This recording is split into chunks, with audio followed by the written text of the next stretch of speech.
ఎంత గొప్ప ఆ యొక్క శక్తిమయమైనటువంటిది, తేజోమయమైనటువంటిది ఆ యొక్క ఉపాసన. రోజు 20 సెకండ్లు ఒక్కసారి చూడాలి. సూర్యోపాసన రోజు చేయాల్సిన అవసరం లేదు. అది రిపీట్ చేస్తూ కాన్స్టెంట్ రిమెంబరెన్స్ మనం చేయగలిగిన నాడు మీకు సర్వము సిద్ధిస్తుంది.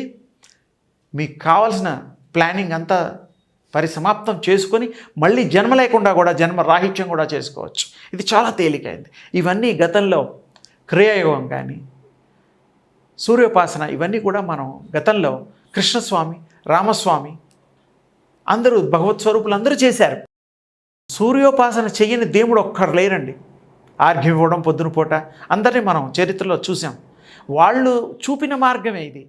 అది మనం మళ్ళీ ఇది ఆర్ఘ్యం ఇవ్వలేకపోయినా కనీసం మానసికంగా ఆ యొక్క దివ్య తేజస్సుని మనం అనుకరణ చేస్తూ ఆస్వాదిస్తూ మీరు ఆ దివ్యత్వాన్ని పొంది మీరు దివ్య స్వరూపులు కావడమే.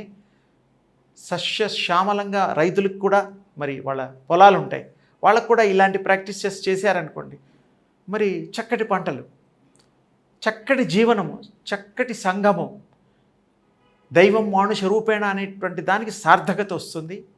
భగవంతుడు మన హృదయ కుహరంలో ఉన్నట్టుగా మీరు ఆ దివ్య తేజో స్వరూపులైపోతారు. చాలా తేలిక, సర్వం విదితమైపోతుంది.